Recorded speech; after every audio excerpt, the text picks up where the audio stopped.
And here's the reaction of Jennie Kreser, who's partner and head of pensions at Silverman, Sherliker in the city. It is, unfortunately, unfair on the surface, because, as he's rightly said, he could live a few miles away in America and be getting his full pension. And yet, someone who has paid national insurance all of his life, and who is living in one of our old Commonwealth dominions, if you want to put it in that way, is actually suffering because they've never had their pensions increased in the same way that a pensioner living in the UK or in Spain or anywhere in Europe would get.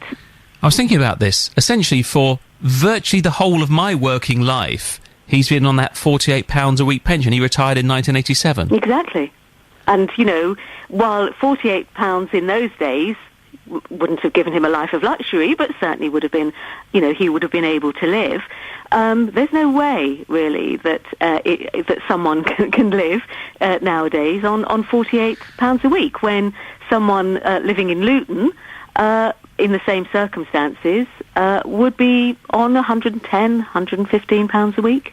Over the course of the last 30 years then, very nearly, why has this situation not been redressed? Does the government think, actually, no, that's all fair and good? Well, this is quite interesting. The government has always said that they can't do anything about this unless there's some sort of reciprocal arrangement between the states, the countries, and of course in Europe there is a reciprocal arrangement, and ironically in America there is a reciprocal arrangement.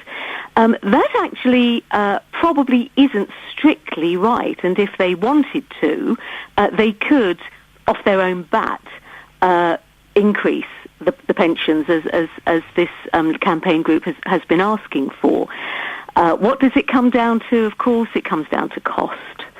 The problem, to some extent, for the campaign group is that this has been to the European Court of Human Rights. The government was taken to the European Court of Human Rights in 2010, and the government won.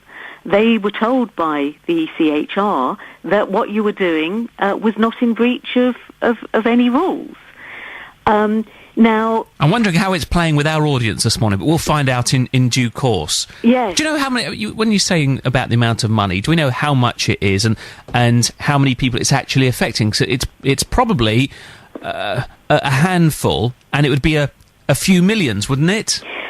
Yes. I mean, I don't know the exact figures of expats. It could be up to sort of 500,000, I suppose. Okay. But the slight irony in this is that Steve Webb, who was in opposition when he was in opposition in 2009, was very keen on trying to address this unfairness.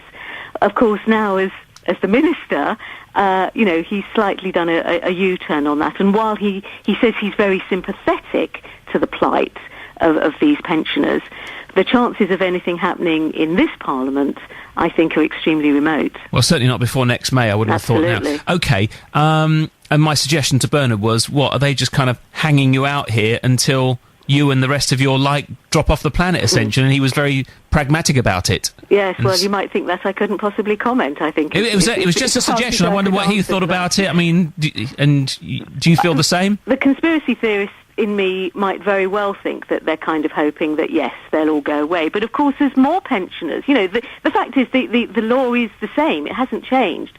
So as more people perhaps think that they want to retire, even now, if they were to go and retire to sunnier climes, the same thing would happen to them.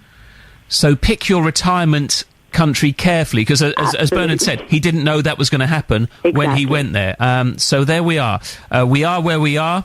And you can see no change on the horizon, or no redressing the balance here, Jenny? Sadly, not for a few years. Jennie Kreser, head of pensions at Silverman Sherliker in the city.